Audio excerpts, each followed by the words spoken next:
utakase, unibariki, utukuzwe ndani yangu.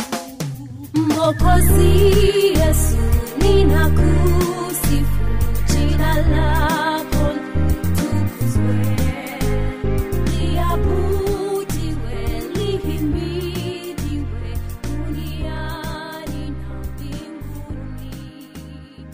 Hujambo, natumai ungependa kumuomba Mungu kama mfalme Hezekia. Hezekia alimuomba Bwana Mungu na mambo makubwa yakatendeka. Lakini ni vyema kujua huyu Hezekia alikuwa mtu wa aina gani. Hebu tusome neno la Mungu katika kitabu cha pili cha Wafalme, mlango wa 18, kifungu cha 1 hadi cha 7. Ikawa katika mwaka wa 3 wa Hoshea mwana wa Ela mfalme wa Israeli, Hezekia mwana wa Ahazi mfalme wa Yuda alianza kutawala. Alikuwa na umri wa miaka 25 alipoanza kutawala.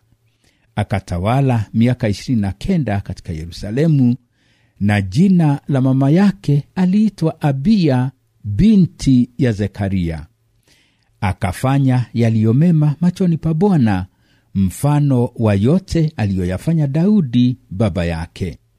Alipaondoa mahali pa juu, akazibomoa gunzo, akaikata hiyo Ashera, akaivuja vipande vipande ile nyoka ya shaba aliyoifanya Musa. Maana hata siku zile wana wa Israeli walikuwa wakiifukizia uvumba. Naye akaita jina lake Nehushtani. Alimtumaini Bwana Mungu wa Israeli. Hata baada yake hapakuwa na mfano wake katika wafalme wote wa Yuda, wala katika hao waliomtagulia. Maana alishikamana na Bwana, hakuacha kumfuata, bali alizishika amri zake Bwana alizomuamuru Musa. Naye Bwana akawa pamoja naye, kila alikokwenda alifanikiwa. Tena alimuasi mfalme wa Ashuru, wala hakumtumikia. Tunamuona mfalme Hezekia akipigana na ibada ya sanamu. Yeye ameamua ya kwamba atamuabudu Mungu peke yake, atamuabudu Yehova. Na kama tunavyojua ni kwamba Ahazi baba yake alikuwa mmoja wa wafalme wale ambao walikuwa wabaya sana katika Israeli. Lakini hapa tunaona jina la mama yake limetajwa. Tunaambiwa ya kwamba mama yake aliitwa Abia. Na kwa hivyo hii inaonyesha ya kwamba yawezekana huyu mamake aliweza kufanya kazi kubwa ya kumsaidia Hezekia kulijua neno la Bwana na hata kumjua Mungu. Ukisoma neno la Mungu katika kitabu cha Kutoka 34 kifungu cha 12 hadi cha 15, utasikia hivi: ujihadhari nafsi yako, usije ukafanya agano na wenyeji wa nchi ile unayoiendea, lisiwe mtego katikati yako. Bali utabomoa madhabahu zao na kuvuja nguzo zao na kuyakatakata maashera yao. Maana hutamwabudu Mungu mwingine, kwa kuwa Bwana ambaye jina lake ni mwenye wivu ni Mungu mwenye wivu. Usije ukafanya agano na wenyeji wa nchi. Watu wakaenda kufanya uzinzi na miungu yao na kuitolea sadaka miungu yao. Mtu mmoja akakuita ukaila sadaka yake.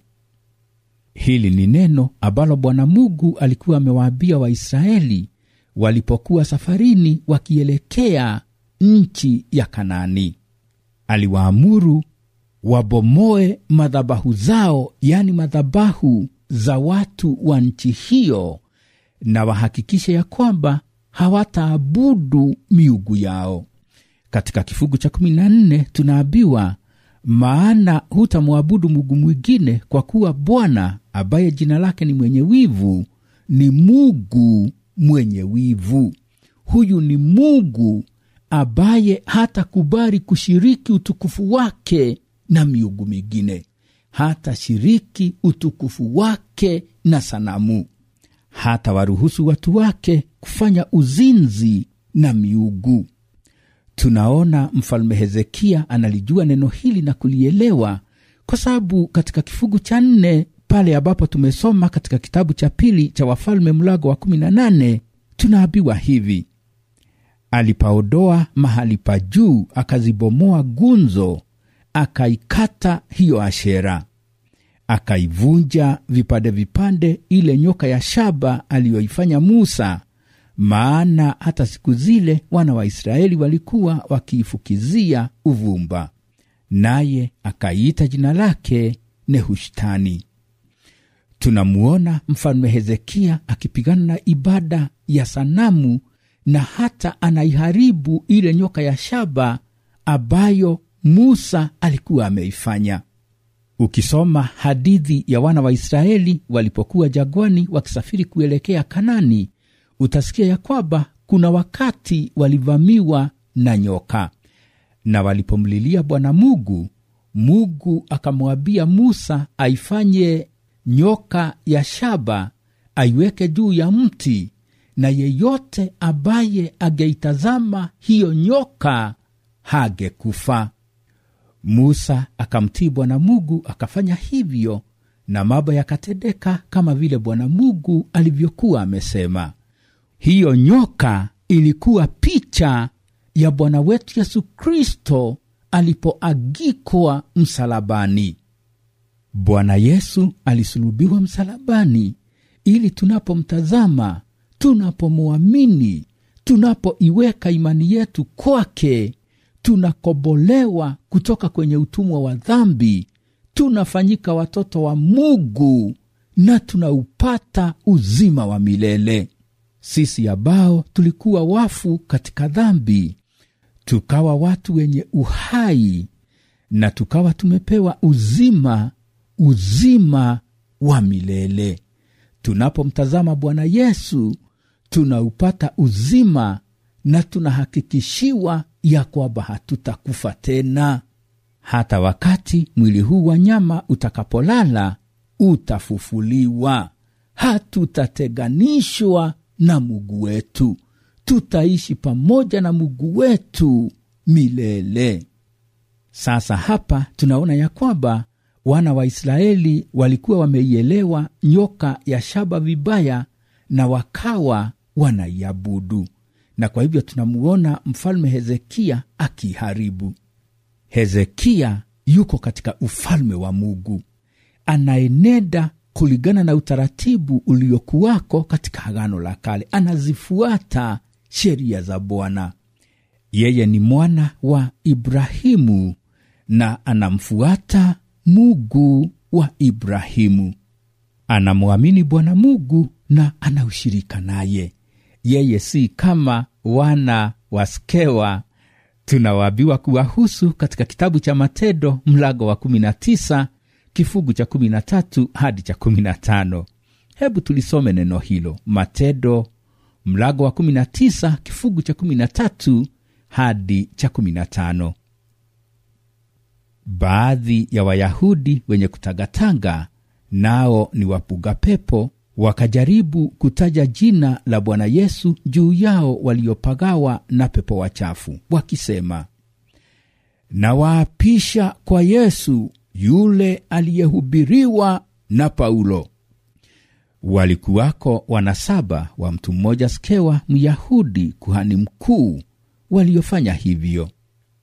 Yule pepo mchafu akawajibu akawaambia, Yesu namjua na Paulo namfahamu, lakini ninyi ni nani?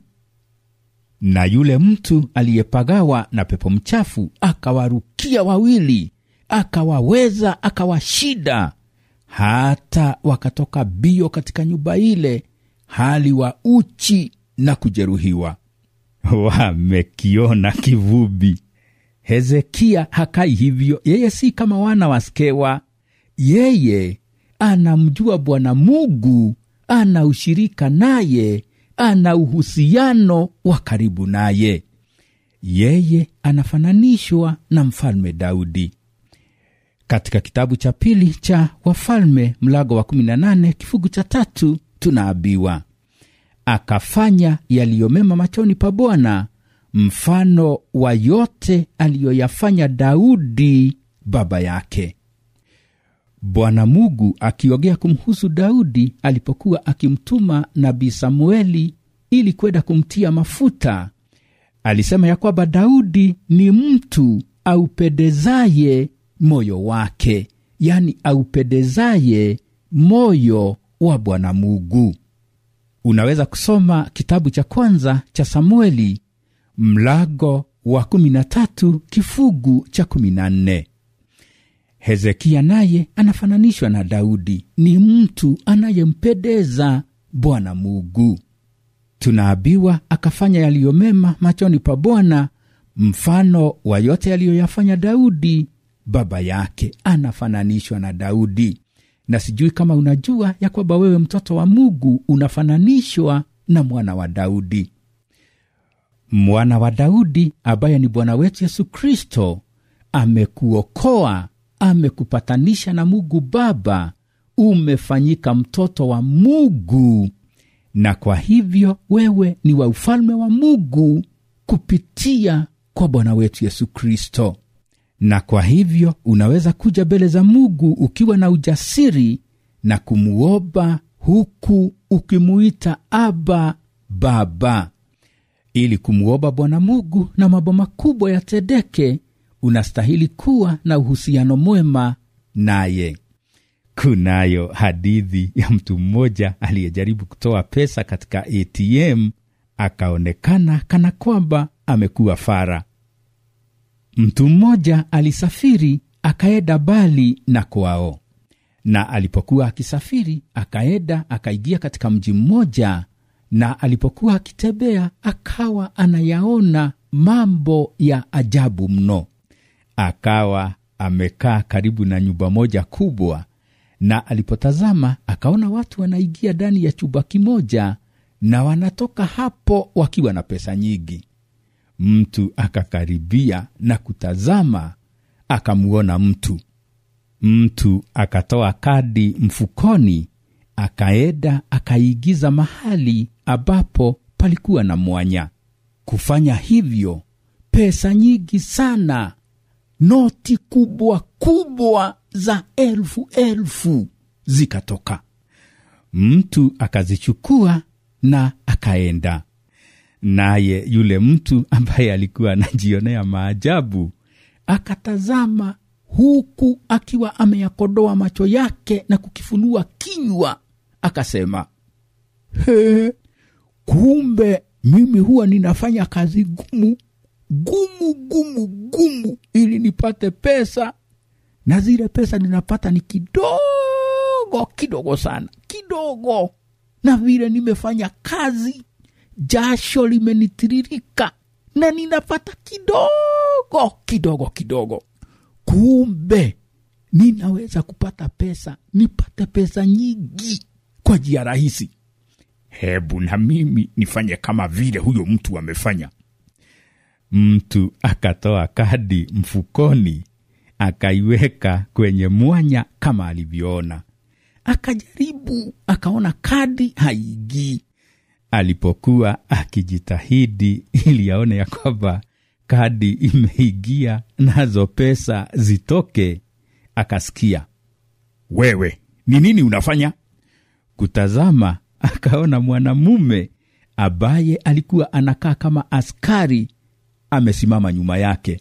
Akamjibu akasema, naambia ufukara kwa heri. Mimi sitakuwa maskini tena. Sitakuwa nikifanya kazi gumu na sipati kitu. Si nimeona vile watu wanafanya. Wanakuja wanaigiza kadi hapa na pesa zinatoka.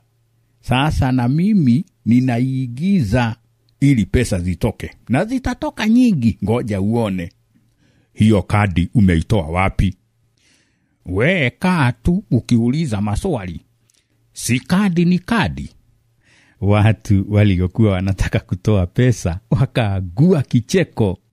Lakini hata hivyo huyo mtu akasaidiwa kuelewa vile hiyo mashine ya ATM ilivyokuwa ikifanya kazi. Akasaidiwa kuelewa mambo ya banki, vile alivyostahili kuwa memba katika hiyo banki, na tena kupewa kadi ya ATM na hiyo banki. Nawe ili uweze kuomba na kuona mambo makubwa yakitendeka, unastahili kuwa memba. Uwe memba wa ufalme wa Mungu. Uwe mwananchi katika ufalme wa Mungu. Uwe ukikaa ndani ya Kristo Yesu. Bwana Yesu katika kitabu cha Yohana mlango wa 15 kifungu cha 7 na cha 8 anasema, ninyi mkikaa ndani yangu na maneno yangu yakikaa ndani yenu, ombeni mtakalo lote, nanyi mtatendewa. Hivyo hutukuzwa Baba yangu kwa vile mzaavyo sana, nanyi mtakuwa wanafunzi wangu. Huambiwi ukae vile upendavyo na uombe lote utakalo. Huambiwi hivyo, la hasha. Unaambiwa ukae ndani ya Yesu na maneno ya Yesu yakae ndani yako. Tena unapopewa haja yako, Mungu anastahili kutukuzwa. Kama unaomba jambo ambalo ukitimiziwa Mungu hata tukuzwa, Bwana Yesu hajakwambia ati utatendewa. Unastahili kuwa na ushirika na Bwana Mungu. Unaanzia na kumwamini Bwana Yesu akiwa Bwana na Mwokozi wako. Unaendelea, unakaa ndani ya Yesu, unakaa kulingana na neno la Mungu lililoko katika Biblia, yaani unalisoma neno, unajifunza neno, unatafakari neno, unafanya vile neno linavyokuambia ufanye. Unamtii Bwana Mungu na kumtumaini na kumtegemea yeye kwa imani. Na ili kuyafanya hayo yote, unawezeshwa na Roho Mtakatifu. Ni ombi langu ya kwamba utamuomba Bwana Mungu kama Hezekia. Na unapofanya hivyo, Bwana akubariki. Shalom.